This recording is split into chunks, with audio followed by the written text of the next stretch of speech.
নমস্কার, ইন্ডিয়ান মঙ্কস পেজে আপনাদের সবাইকে স্বাগত। আশা করি আমার আওয়াজ সবাই শুনতে পাচ্ছেন। আজকে অনেক দিন পর আজকে আলোচনায় আসা, মাঝে নিজেরই কিছু ব্যক্তিগত অসুস্থতার কারণে লাইভ প্রায় অনেক দিন বন্ধ ছিল।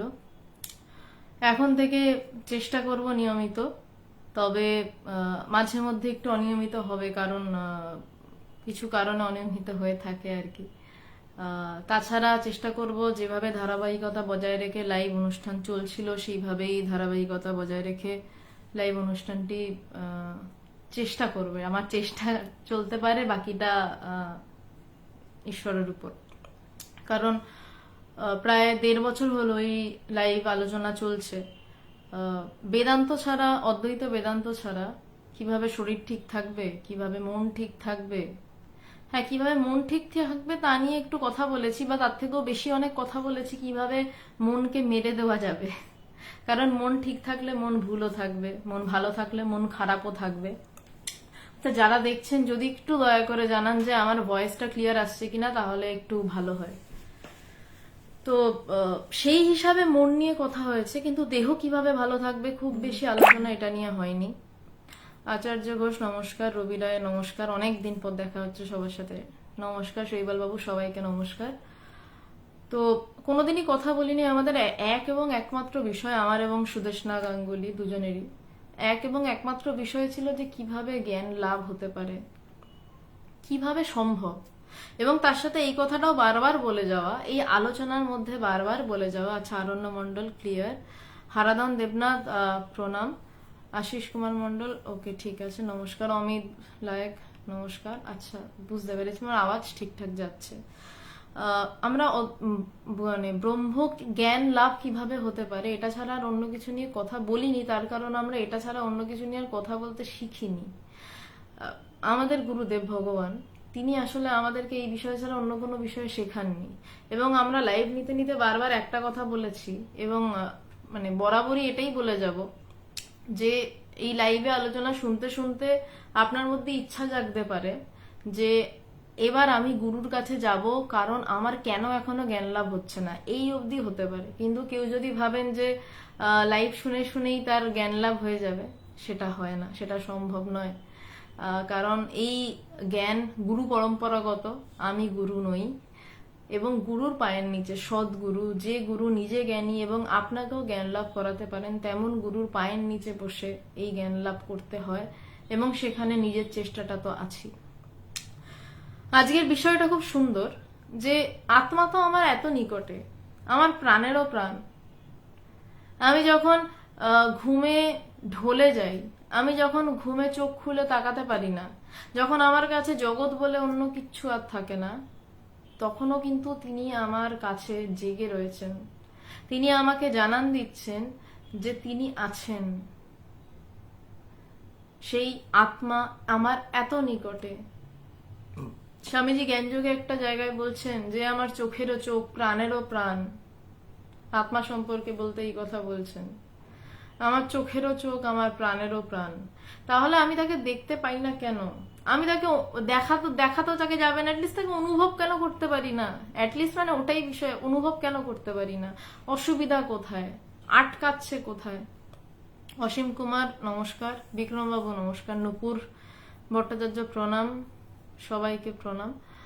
আমি এবারে স্বামী শিষ্য সংবাদে আলোচনায় ঢুকছি। আমি বেশিক্ষণ আলোচনা চালাতে পারবো না, কারণ গলার অবস্থা খুব একটা ভালো নয়, কাশি শুরু হয়ে গেলে মুশকিল। তো আমি আলোচনায় প্রবেশ করছি, যতটা পারা যায় আমি চেষ্টা করছি।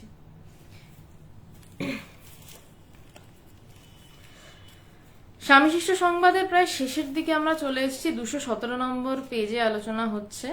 পঞ্চদশ পল্লী, স্থান বেলুর মঠ, বর্ষ 1901 খ্রিস্টাব্দ। অসীমবাবু, আমার শরীরটা একটু খারাপ ছিল, সেই জন্য ফোনে আমি কারোর সাথেই কথা বলতে পারিনি, আর দেখা করার কথা তো হয়নি খুব একটা। রুমিদি প্রণাম।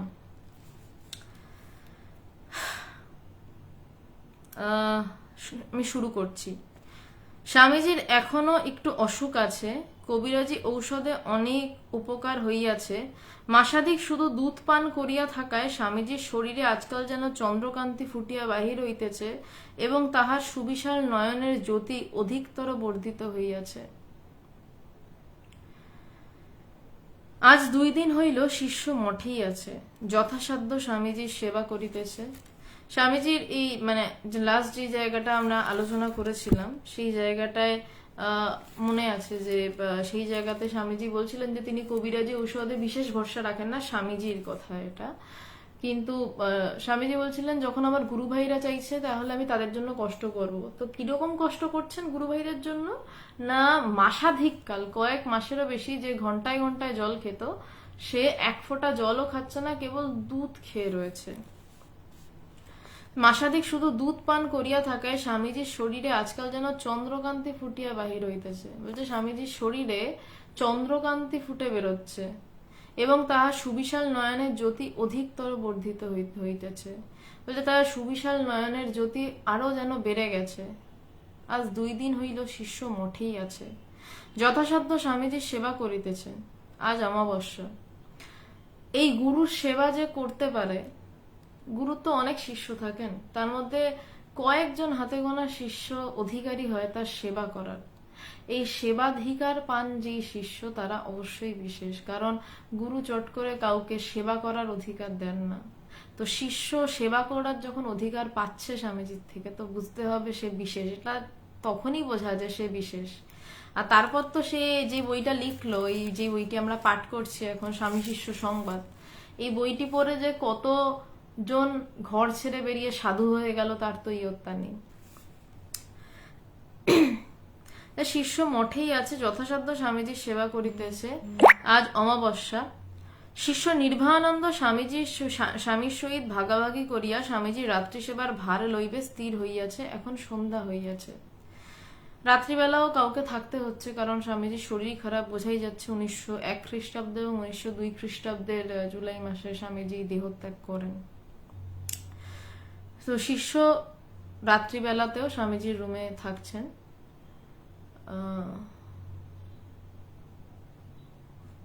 নূপুর ভট্টাচার্য কি বলছেন, আজ নিশ্চয়ই আমার আত্মা প্রসঙ্গে যে কিউরিওসিটি আছে সেটা বোধহয় সত্যি অ্যান্সার পাবো। আপনি আপনার কিউরিওসিটির অ্যান্সারটা সত্যি সত্যি আপনার ভিতর থেকেই পাবেন। আমার মুখ থেকে যদি কিছু পান তাহলে সেটা সত্যি সত্যি পাবেন না, সত্যি সত্যি অ্যান্সারটা ভিতর থেকে পাবেন। স্বামীজির পদসেবা করিতে করিতে শিষ্য জিজ্ঞাসা করিল, মহাশয়, যে আত্মা সর্বগ সর্বব্যাপী অনু পরমাণুতে অনুস্যত ও জীবের প্রাণের প্রাণ হইয়া তাহার এত নিকটে রহিয়াছেন, তাহার অনুভূতি হয় না কেন? স্বামীজির পদসেবা করতে করতে শিষ্য জিজ্ঞাসা করছে, ফাঁকা পেয়েছে গুরুকে, জিজ্ঞাসা করছে, বলছে মহাশয়, যে আত্মা সর্বগ, এই শব্দগুলো একটু ভাঙছি, সর্বগ সর্বব্যাপী, সে চারদিকে ছেয়ে আছে, সে সর্বগ, তার সমস্ত জায়গায়, সে সমস্ত কিছুর মধ্যে ছেয়ে রয়েছে, অণু পরমাণুতে অনুস্যুত, বলছে সেই সমস্ত অণু পরমাণুর ভিতরে তার সে অনুস্যুত শব্দটাকে কিভাবে বোঝায়, মানে ঢুকে আছে, সমস্ত কিছুর ভিতরেই সে ঢুকে রয়েছে, কোনো কিছুতে সে নেই এমনটা নয়, জড় বস্তুতেও সে ঢুকে আছে। অনুস্যুত শব্দটাকে এইভাবেই একটু গোদাভাবে বললে বলা যায় আর কি। অনুস্যুত ও জীবের প্রাণেরও প্রাণ, শুধু প্রাণ বলে নয়, জীবের প্রাণেরও প্রাণ হইয়া তাহার এত নিকটে রহিয়াছে, বলছে তার এত নিকটে, এত কাছে আছে, তাহার অনুভূতি হয় না কেন? বলছে সেই মানুষের অনুভূতি হয় না কেন? বলছে আত্মা সর্বব্যাপী, এখন আমি যে কথা বলছি এই মুহূর্তেও তিনি রয়েছেন, আমি যদি কথা বলা বন্ধ করে দিই সেই মুহূর্তেও তিনি রয়েছেন, আপনারা শুনছেন এই মুহূর্তেও তিনি আছেন, শোনা বন্ধ করে দিলেও তিনি আছেন, সংসার করতে গিয়ে বাজারে গেলেও তিনি আছেন, রান্না করার সময়ও তিনি আছেন, তিনি রান্নাটার মধ্যেও রয়েছেন, আবার যে খুন্তিটা নাড়ছেন তার মধ্যেও রয়েছে, যে আপনি খুন্তি নাড়ছেন তার মধ্যেও রয়েছে। রান্নাতেও তিনি অনুস্যুত, যে খুন্তিটা ব্যবহার করে রান্নাটা করছেন সেটাতেও তিনি রয়েছেন, যে আপনি করছেন সেটাও তিনি। আমি উদাহরণ দিলাম, কিন্তু এটা সত্য। যদি সেই চোখ খুলে যায়, সেই জ্ঞান চক্ষু খুলে যায়, তখন সবকিছু চৈতন্যময় দেখে। তাই ঠাকুর বলছেন ওরে নরেন কোষা খুশি সব চৈতন্যময়। নরেন তখন এই স্বামী বিবেকানন্দই যে বলছে যে মানে যে এখন ব্যাখ্যা করবে এটা, সেই বলছে যে তোমার মাথার ভ্রম খারাপ হয়ে গেছে, তুমি পাগল হয়ে গেছো। ঠাকুরকে বলছে, ঠাকুর কাঁদতে শুরু করেছে, বলছে তুই আমায় বিশ্বাস করিস না, তুই আসিস কেন? তুই বিশ্বাস করিস না আমাকে, তুই আসিস কেন? তো তখন স্বামীজি বলছেন তোমায় ভালোবাসি তাই আসি। কি অপূর্ব উত্তর। তো যে সব সময় রয়েছে, যে কোনো মুহূর্তে নেই এমন কোনো মুহূর্ত নেই, তো সে আমার প্রাণেরও প্রাণ, কিন্তু তাহলে তাকে আমি তার অনুভূতি আমার কেন হয় না? আমি অনুভূতি লাভ করার জন্য আমি হিমালয় যেতে চাই। আমি হিমালয়ে গিয়ে কিসের অনুভূতি লাভ করব? আমি নির্জন জায়গায় যেতে চাই। আমি আমাকে নিয়েই তো সেই নির্জন জায়গায় যাব, আমার ভিতরেই তো সেই অনুভূতিটা লাভ হবে। তো আমি যদি আমার বাড়িতে আমার খাটের উপর বসে থাকি, অসুবিধা কোথায়? আর যদি হিমালয়ে বসে সেই আমি উল্টাপাল্টা চিন্তা করি, আমার ঘরের চিন্তা করি, তাহলে ঘরটা তখন এই হিমালয়টাই আমার ঘর হয়ে যাবে। আর ঘরে বসে যদি আমি সেই আত্মচিন্তায় মগ্ন হয়ে ডুবে থাকি, তাহলে এই ঘরটাই আমার কাছে হিমালয়, এই ঘরটাই আমার কাছে নির্জন স্থান। অনেক কোলাহলের ভিতরেও নির্জন হওয়া যায়। নিঃসঙ্গ একটা বিষয়, আর একাকী আলাদা একটা বিষয়। যে আমি একা নিঃসঙ্গ, সেটা একটা বিষয়। আমি সবার মধ্যে থেকেও আমি একা হয়ে রয়েছি, সবার মধ্যে রয়েছি, কিন্তু ভিতরে আমি সমানে আমি নিজেকে খুঁজে যাচ্ছি, আমি নিজেকে অনুভবের চেষ্টা করে যাচ্ছি। আর আমি হিমালয়ে বসে সমানে আমি সবার চিন্তা করে যাচ্ছি। তাহলে একা আমি কিভাবে হলাম?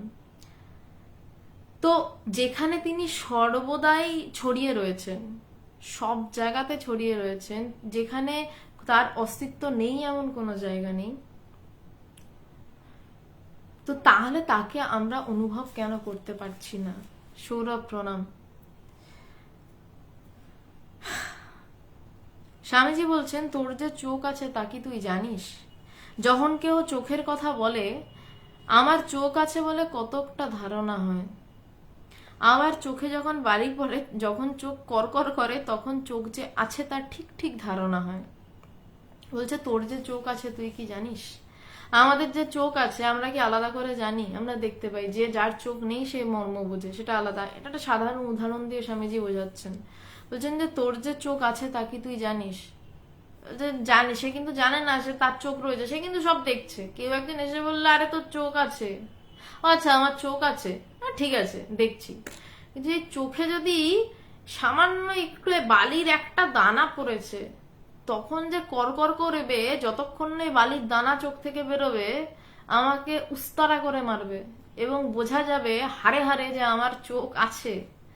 ঠিক তেমনি কেউ একজন এসে আমাদেরকে বলে তিনি গুরু, যে আমার ভিতরে সেই চরম সত্য লুকিয়ে রয়েছে, ঈশ্বর বাইরে কোথাও নেই, আমার ভিতরেই রয়েছে, আমার ভিতরেই অনুস্যুত রয়েছে না, এবং বাইরেও ব্যাপ্ত। ভিতরেও যেমন ব্যাপ্ত, বাইরেও ব্যাপ্ত। তিনি আলাদা নন, কখনো আলাদা ছিলেন না, কখনো মানে সংযোগ হয়নি, কারণ কখনো তিনি বিযুক্তই ছিলেন না, কখনো তিনি আলাদা ছিলেন না, তাই যুক্ত হবেন কি করে? কেউ একজন এসে বলল, ফার্স্ট অফ অল চলো আচ্ছা ঠিক আছে শুনলাম, তারপর দীর্ঘদিন বলছেন আর তোর মধ্যেই তিনি আছেন, তোর মধ্যেই তিনি আছেন, চলছে বলা। বলতে বলতে একটা সময় আমি তাকে, আমার উৎসাহ জাগলো, আমি খোঁজা শুরু করলাম, কই আমার মধ্যে তিনি, দেখি তো। যখনই আমি আমার মধ্যে খোঁজার চেষ্টা শুরু করলাম, তখনই আমার এই চোখে বালিটা পড়লো, এবং চোখটা কর করতে শুরু করলো। মানে আমার ভিতর থেকে তখন আস্তে আস্তে জানান দিতে শুরু করলো যে আমি তোমার ভিতরে, আমি তোমার ভিতরে, আমি রয়েছি, আমি সর্বব্যাপী হয়ে রয়েছি। একদিনে পুরোটা বোঝা যায় না, কিন্তু তিনি জানান দেন, ভিতর থেকে জানান আসে। এই নূপুর দি, আপনি যেটা বলছিলেন যে আত্মা সম্বন্ধে জানতে কিছুটা পারবেন, এটা ভিতর থেকে জানান দেবে। আপনার কোয়ারিজ, যে প্রশ্নের উত্তর, সেই উত্তর ভিতর থেকে উঠে আসবে। বাইরে থেকে তো শুধু শোনা হয়, কিন্তু ভিতর থেকে জট ছাড়ে, ভিতর থেকে জট খোলে। যখন ভিতর থেকে জট খোলে সেটা বোঝা যায়, বাইরে থেকে যে জট খোলে সেটা তো বুদ্ধি দিয়ে জট খোলা হলো। বলছে তখন এই চোখটা করকর করছে, মানে তখন আমি বুঝতে পারছি ভিতর থেকে জ্বরটা খুলছে, টাং টাং করে এক একটা খোলে, মানে জাস্ট একটা ফ্ল্যাশ হলো, বোঝা গেল আরে তার মানে আছেন তিনি। আরো খোঁজ আরো খোঁজ, ডুব ডুব ডুব ডুব রূপসাগরে আমার মন, যে আরো ডোবো আরো ডোবো আরো ডোবো, আছেন তিনি আছেন, তাকে অনুভব করতে হবে। তিনি জানান দিয়েছেন তিনি আছেন, তিনি ভিতর থেকে জানান দিয়েছেন। এতদিন বাইরে থেকে আমাকে গুরু বলছিলেন ওরে তিনি তোর ভিতরে, এবার ভিতর দিকে বলছেন, ভিতর থেকে এবার আওয়াজ আসছে আমি আছি। যে সেইরূপ অন্তর হইতে অন্তরতম এই বিরাট আত্মার বিষয়ে সহজে বোধগম্য হয় না। বলছে সেই রূপই অন্তর থেকে অন্তরতম, আমার অন্তরের থেকেও ভীষণ কাছে, অন্তর থেকেও অন্তর হইতে অন্তরতম এই বিরাট আত্মার বিষয়, আত্মাকে বিরাটও বলা হয়, বিরাট আত্মার বিষয়ে সহজে বোধগম্য হয় না। শাস্ত্র বা গুরুমুখে শুনে খানিকটা ধারণা হয় বটে, কিন্তু যখন সংসারের তীব্র শোক দুঃখের কঠোর কষাঘাতে হৃদয় ব্যথিত হয়, যখন আত্মীয় স্বজনের বিয়োগে জীব আপনাকে অবলম্বন শূন্য জ্ঞান করে, যখন ভাবি জীবনের দূরতিক্রমণীয় দুর্ভেদ্য অন্ধকারে তার প্রাণ আকুল হয়, তখন জীব এই আত্মার দর্শনে উন্মুখ হয়। এই জন্য দুঃখ আত্মজ্ঞানের অনুকূল। সবাই ভাবে এত দুঃখ কেন পাচ্ছি, সবাই চিন্তা করে এত দুঃখ কেন, কিন্তু আদতে দুঃখ যদি আমরা না পাই তাহলে তো এই সংসার মায়ার খেলা নিয়ে ভুলে থাকবো। একটা বাচ্চাকে খেলনাবাটি দিয়ে বসিয়ে দিলে সে কিন্তু আরামসে খেলনাবাটি নিয়ে গোটা দিন কাটিয়ে দেবে, কিন্তু মা তাকে একটা বয়সের পর বা বাবা তাকে কানটি ধরে পড়তে বসায়, কারণ নইলে সে মানুষ হবে না, পেটের ভাত জোগাড় হবে না যদি না পড়াশোনা করে। আমি খুব দুঃখের সাথে বলতে বাধ্য হচ্ছি আমাদের সোসাইটিতে পড়াশোনাটা সেইভাবেই করানো হয় যাতে পেটের ভাত জোগাড় করা যায়, পড়াশোনার জন্য কেউ পড়াশোনা করে না। ঠিক তেমনি বলছে যে আমাদের শাস্ত্র বা গুরু মুখে শুনে খানিকটা ধারণা হয় বটে। নুপুরটি আমি তোমার কমেন্টটায় আসছি, মানে দেখছি পরে, মানে তাহলে আমি মানে আউট অফ দিস কাট হয়ে যাবো, আমি তাই জন্য পরে দেখছি। শাস্ত্র বা গুরুমুখে শুনে খানিকটা ধারণা হয় বটে, বলছে শাস্ত্র বা গুরুমুখে শুনে কিছুটা ধারণা হয়, কিন্তু যখন সংসারে তীব্র শোক দুঃখের কঠোর কষাঘাতে হৃদয়ে ব্যথিত, এই থাপ্পড় পড়া শুরু হলো। কান মুলে এই যে খেলনাবাটি খেলা থেকে সুন্দরই খেলছিলাম, জগতে বেশ সুন্দর মেতেছিলাম, আহা কি সুন্দর, কিন্তু থাপ্পড়টা তো খেতেই হতো। যে তখন কঠোর কষাঘাতে হৃদয় ব্যথিত হয়, যখন আত্মীয় স্বজনের বিয়োগ আপনাকে অবলম্বন শূন্য জ্ঞান করে। এটা তো হবেই, আজ নয় কাল আমার প্রিয় মানুষ আমাকে ছেড়ে চলে যাবেই, উপায় নেই, চুল্লিতে তাকে ঢুকতেই হবে, কারণ সে আমার বয়সে বড়, বাবা মা ভীষণ প্রিয় হয়, তো তারা বয়সে বড়, আমার চোখের সামনে তাদেরকে চুল্লিতে ঢুকতে হবেই, উপায় নেই, রাস্তা নেই। খুব রাফলি কথাটা বলছি, কারণ দৃশ্য দেখা আছে তাই বলছি। দুঃখ করে লাভ নেই, ওইটাই উপলব্ধি করায় যে তার মানে সংসারে সত্যতা নেই। যে আমাকে কয়েকদিন আগে এত ভালো ভালো কথা বলছিল, এত আদর যত্ন করছিল, সে আজকে নির্বিকার ভাবে আমাকে ছেড়ে চলে যাচ্ছে, তার কোনো আসে যাচ্ছে না, চুপচাপ শুয়ে আছে, চুল্লিতে ঢুকে ছাই হয়ে যাচ্ছে। এবং আমিও অদ্ভুত ভাবে দেখি যে 1 বছর পর আমারও আর খুব একটা বেশি কিছু সেই দিনের মতন আসে যাচ্ছে না। যেই যেই আমরা, যে আমাদের প্রিয় মানুষ মারা যাওয়ার দিনে যেভাবে কেঁদেছিলাম, সেইভাবে কোনোদিন তার 1 বছর পরে বললেও কাঁদতে পারবো না। ভগবান একবার একটা খুব মানে মায়াহীন কথা কিন্তু কঠিন কথা একজনকে বলেছিলেন, যে কোনো স্ত্রীকে তার স্বামী মারা যাওয়ার পর যে যদি বলা হয় যে মানে সেদিন তো স্ত্রীর প্রচন্ড বাজে অবস্থা, ভয়ঙ্কর কান্নাকাটি চলে, ওই যে তার 1 বছর পর যদি তাকে বলে যে তুমি ঠিক সেদিনের মতন কাঁদো দেখি, সে কিন্তু পারবে না, কারণ তার যন্ত্রণাটা কোথাও গিয়ে স্তিমিত হয়ে গেছে। যন্ত্রণাও একভাবে থাকে না যদি, তাহলে আনন্দও তো একভাবে থাকবে না। যে সেই জন্যই যখন তাকে জীব আত্মীয় স্বজনের বিয়োগে জীব আপনাকে অবলম্বন শূন্য জ্ঞান করে, যখন ভাবি জীবনের দূরতিক্রমণীয় অন্ধকারে তার প্রাণ আকুলায়, বলছে তখন তার ভাবি জীবন, সামনের জীবনের দেখছে খালি অন্ধকার, কিভাবে বাঁচবে কি করবে কিছুই বুঝতে পারছে না, বলছে দুর্ভেদ্য অন্ধকারে তার প্রাণ আকুল হয়, তখনই জীব এই আত্মার দর্শনে উন্মুখ হয়। বলছে তখনই জীব এই আত্মার দর্শনে উন্মুখ হয়। তখন সে তাকে খুঁজতে চায় যে এত দুঃখ তাহলে কোথায়। সিদ্ধার্থ জরা ব্যাধি মৃত্যু দেখে ছিটকে গেছিলেন তিনি, যে এই জরা ব্যাধি মৃত্যুর হাত থেকে রক্ষা কোথায়।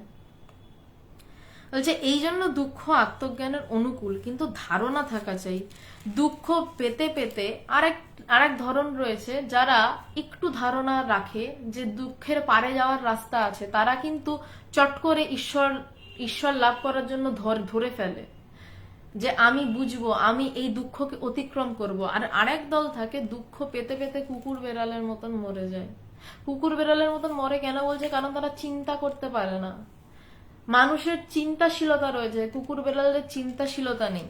বলছে কিন্তু ধারণা থাকা চাই, দুঃখ পেতে পেতে কুকুর বেড়ালের মতন যারা মরে তারা কি আর মানুষ? বলছে দুঃখ পেতে পেতে যারা কুকুর বেড়ালের মতন মরে গেল, তারা দুঃখটাই পেয়ে মারাও গেল, তারা কি আর মানুষ?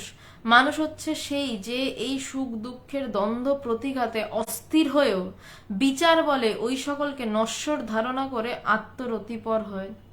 বলছে সে মানুষ। ঠাকুর বলছে মানুষ হচ্ছে যার মান এবং চৈতন্যের হুঁশ আছে, চৈতন্যের হুঁশ রয়েছে, সেই যথার্থ মানুষ। তো স্বামীজি এখানে বলছে যে মানুষ হচ্ছে সেই যেই সুখ দুঃখের দ্বন্দ্ব প্রতিঘাতে অস্থির হচ্ছে, তাকে অস্থির করছে, কিন্তু অস্থির হয়েও বিচার বলে ওই সকলকে নশ্বর ধারণা করে। বলছে বিচার করে ওই সকলকে নশ্বর ধারণা করে, মানে বিচার করে বলছে যে সুখটাও থাকবে না, দুঃখটাও থাকবে না, কিন্তু সে অস্থির হয়েও এই বিচার করছে। সে কষ্ট পাচ্ছে কিন্তু সে বিচার করছে, সে আনন্দ পাচ্ছে তারপরেও সে বিচার করছে। ওই সকলকে নশ্বর ধারণা করে আত্মরতিপর হয়, মানে নিজেকে নিজে খুঁজতে শুরু করে। মানুষে অন্য জীব জানোয়ারে এইটুকু প্রভেদ, যে জিনিসটা যত নিকটে হয় তার তত কম অনুভূতি হয়। যে জিনিসটা আমার যত কাছের, দাঁত থাকতে দাঁতের মর্ম বোঝা যায় না, কিন্তু দাঁতে যদি একটু কাটা টাটা ঢোকে তখন ওরে বাবা জীবন বের করে দেয়। দাঁত থাকতে থাকতে বোঝা না, আমারই তো দাঁত, চিবাচ্ছি যা খুশি করছি, জিভ দিয়ে একটু খুঁচিয়ে দিলাম, একটু ওটা সরু কাটা ঢুকে যায় দুটো দাঁতের ফাঁকে, বোঝা যাবে তখন।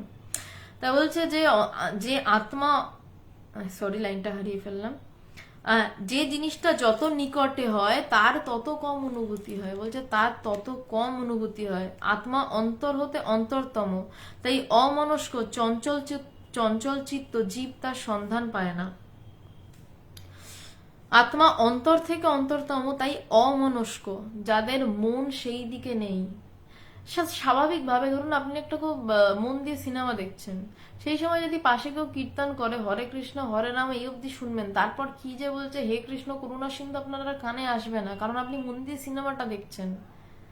আবার যদি মন দিয়ে কেউ কীর্তন শোনে, তার পাশে যদি কোনো একটা ভালো সিনেমাও চলে, সেই সিনেমার ডায়লগ শুনেও শুনতে পাবে না। তো তাই বলছে যে অমনস্ক চঞ্চল চিত্ত জীব, মানে তার মন যেখানে, আমার মন যদি বাইরের দিকে ধাবিত থাকে জগৎ নিয়ে, তাহলে কিন্তু আমি আর ভিতরের দিক দেখতে পাবো না। আমি আত্মাকে খুঁজবো কি করে, যে আমার অন্তরের থেকেও কাছে, যে আমার ভিতরে ঘাপটি মেরে বসে আছে। তাই অমনস্ক চঞ্চল চিত্ত জীব তার সন্ধান পায় না। বলছে তার চিত্ত চঞ্চল যে জীবের হয় তার সন্ধান পায় না, কিন্তু সমনস্ক শান্ত ও জিতেন্দ্রীয় বিচারশীল জীব, যে এই ক্যারেক্টারগুলো হতে হবে জ্ঞান লাভের জন্য। বলছে কি কেমন ক্যারেক্টার? বলছে সমনস্ক, সে যেখানে তার মন ফেলছে সে তার মন ছুটছে না অন্যদিকে, সমনস্ক, সে একই বিষয়ে মন দিয়ে চিন্তা করে যাচ্ছে। শান্ত, সে শান্তভাবে একই বিষয়ে চিন্তা করছে, এবং জিতেন্দ্রীয়, এবং ইন্দ্রিয়গুলো তাকে বিরক্ত করছে না। মানে তার একভাবে সে আত্মচিন্তা করতে করতে অন্য কিছু শুনে সে তার মন অন্যদিকে ছুটছে না। সে খাওয়ার সময় খাচ্ছে, কিন্তু তখনও তার মন কিন্তু সেই দিকে, আমি কোথায়, আমি কোনটা, আত্মা কোথায়, আমার ভিতরে সে কোথায়, তিনি কই, এই খুঁজে যাচ্ছে। বলছে জিতেন্দ্রীয় বিচারশীল জীব বহির্জগৎ উপেক্ষা করে অন্তর্জগতে প্রবেশ করতে করতে কালে এই আত্মার মহিমা উপলব্ধি করে গৌরবান্বিত হয়। যে সমনস্ক শান্ত জিতেন্দ্রীয় বিচারশীল জীব, যে বিচার করছে যে কোনটা ঠিক, বাইরেটা না ভিতরটা, ভিতরেও সে বিচার চলে, ভিতরের বিচার একটা অদ্ভুত বিচার, কোনটা আমি, এটা আমি, এটা আমি নাকি এটা আমি, যেই মনটা আজকে ভাবছে এটা সেটা আমি, নাকি 2 মিনিট পর যেই মনটা অন্য একটা কিছু ভাবছে সেটা আমি, এইভাবে বিচারটা চলতে থাকে। বিচারশীল জীব বহির্জগৎ উপেক্ষা করে অন্তর্জগতে প্রবেশ করতে করতে, বলছে বহির্জগৎ সে উপেক্ষা করে অন্তর্জগতে প্রবেশ করতে করতে ক্রমাগত অন্তর্জগতে প্রবেশ করছে, করতে করতে কালে এই আত্মার মহিমা উপলব্ধি করে গৌরবান্বিত হয়। যে কালে কালে ধীরে ধীরে, একদিনে বসলাম হয়ে যাবে তা নয়, বলছে ধরে থাকো, কোষে ধরে বসে থাকো এবং লেগে থাকো, হাল ছেড়ো না। বলছে কালে কালে এই আত্মার মহিমা উপলব্ধি করে গৌরবান্বিত হয়। তখনই সে আত্মজ্ঞান লাভ করে এবং আমি সেই আত্মা তত্ত্বমসি শ্বেতকেত প্রভৃতি বেদের মহাবাক্য সকল প্রত্যক্ষ অনুভব করে। বুঝলি, স্বামীজি শিষ্যকে বলছেন, বলছে কালে কালে আত্মার মহিমা উপলব্ধি করে গৌরবান্বিত হয়, তখনই সে আত্মজ্ঞান লাভ করে এবং আমি সেই আত্মা। এবং আত্মজ্ঞান লাভ করে কি বোঝে? অন্য কিছু নয়, আমি সেই আত্মা, অন্য কিছু বোঝে না সে।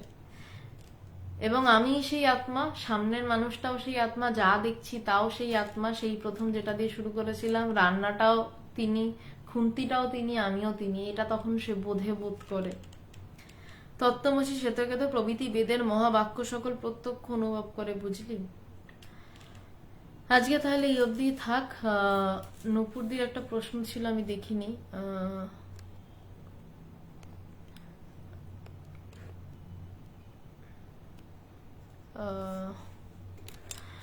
আত্মা হলো প্রচন্ড শক্তি সম্পন্ন এয়ার, যা সর্বব্যাপী ছড়িয়ে আছে। এটাকে দেখা যায় না, ফিল করতে হয়, যেটা সাধারণ মানুষের সাধ্যের বাইরে। একদম ভুল কথা নূপুরদি, আত্মা কোনো বায়ু টায়ু কিছু নয়। আত্মা কি তা কেউ বলতে পারেনি। আত্মাকে অনুভব করা যায়, আত্মাকে একমাত্র অনুভবের দ্বারা তিনি ধরা দেন। আত্মা কোনো এয়ার নয়, কোনো বায়ু নয়, এবং তাকে ফিল করতে হয় একমাত্র, এইটুকুই আপনার কথার মধ্যে আপনি ঠিক বলছেন। আর এটা সাধারণ মানুষের সাধ্যের বাইরে একদমই নয়। সাধারণ বলে বা অসাধারণ শব্দটাকে আমরা দাগিয়েছি, আমরা বলেছি, আমরা চেষ্টা করতে পারি না, তাই আমরা নিজেদের সাধারণ বলে সেফ সাইড গেম খেলি। আর ঠাকুর রামকৃষ্ণদেব, উনি তো অসাধারণ, উনি পারবেন। বিবেকানন্দ তো অসাধারণ, পারবেন। আমি সাধারণ, এটা আমরা বলি, শাস্ত্র বলছে না। বা কোনো ব্রহ্মজ্ঞানী বলছেন, আমার গুরুদেব ভগবান বলছেন না, বলছে হ্যাঁ তুমিও পারবে, প্রত্যেকের ভিতরে তিনি রয়েছেন। সাধারণ মানুষের সাধ্যের বাইরে কখনোই নয়। সাধারণ শব্দটাকেই আমি নিচ্ছি না, মানুষের সাধ্যের বাইরে ব্রহ্মজ্ঞান লাভ কখনোই নয়। ব্রহ্মজ্ঞান কোনো হাওয়া নয়, কিছু নয়, তা একটা অনুভব। এবং সেটা যে চাইবে, যে পাগলের মতন সেই ব্রহ্মজ্ঞান লাভ করতে চাইবে, সে পাবে। যেমন চাকরির জন্য কিছু ছেলে মেয়ে এখন পাগলের মতন রাস্তায় বসে রয়েছে দিনের পর দিন, কারণ ওটাই অবলম্বন। যেদিনকে আমরা বুঝবো যে এটাই অবলম্বন, এটাইতেই একমাত্র ভালো থাকা যায়, এটাই একমাত্র ভালো থাকার উপায়, যেদিন আমরা পাগল হয়ে নিজেকে ওভাবে খুঁজবো, দিনের পর দিন নিজের ভেতরে বসে থাকবো, সেদিন এক এক করে আবার চাকরি পাওয়া শুরু হবে, সেদিন এক এক করে আবার জ্ঞান লাভ শুরু হবে। কৌশিক দত্ত, ধন্যবাদ। অনাদি সুশীল, নমস্কার। সচল অধিকারী, জয়গুরু।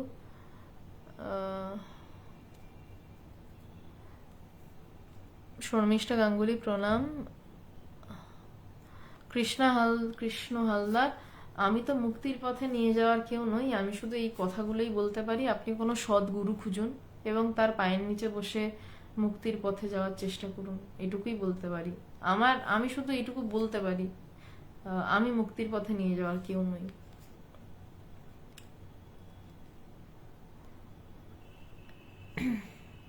আচ্ছা, পবিত্র গোলদার, আজকে বিরাটি মায়ের মন্দিরে সন্ধ্যায় গিয়েছিলাম, খুব ভালো লেগেছে, কিন্তু ভগবান গুরুদেবের সাথে দেখা করতে পারিনি এখনো। হয়তো আমার ভগবানের সাথে দেখা করার সময় হয়নি। আসলে আজকে ভগবানের শরীরটা প্রচন্ড খারাপ আছে, একদমই শরীরটা ভালো নেই।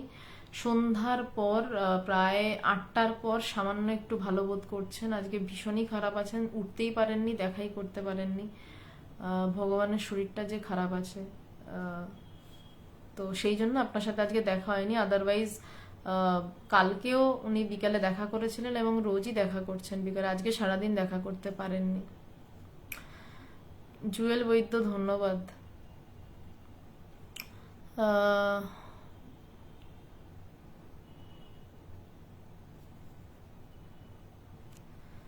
অশোকবাবু, ওম নমঃ নারায়ণা। বেশ, আহ, এই অবধি তাহলে থাক আজকে। বুধবার দিন যোগা বশিষ্ঠ সারের কি টপিক আমি জানি না, সেদিন সেটা নিয়ে আলোচনা করা যাবে। আহ, আত্মা ব্যাপারটা ক্লিয়ার আপনার কাছে এভাবে হবে না নূপুর। নূপুর দি, আপনাকে দিদি বলেই সম্বোধন করলাম। আত্মা ব্যাপারটা জব করলেও আপনার কাছে ক্লিয়ার হবে না। আত্মা ব্যাপারটা যেদিন ক্লিয়ার ভিতর থেকে আপনার হবে, সেই দিন হবে। জবটা একটা সিঁড়ি বলতে পারেন তার দিকে যাওয়ার। আপনি জব করুন করুন, কিছু না কিছু অনুভব তো হবেই। আত্মা ব্যাপারটা শুনে কোনোদিনও ক্লিয়ার হবে না, আপনি কল্পনা করেও ক্লিয়ার করতে পারবেন না। যেদিন তিনি ভিতর থেকে ক্লিয়ার করবেন, সেদিন ক্লিয়ার হবে। আজ এই অবধিই থাক। নমস্কার।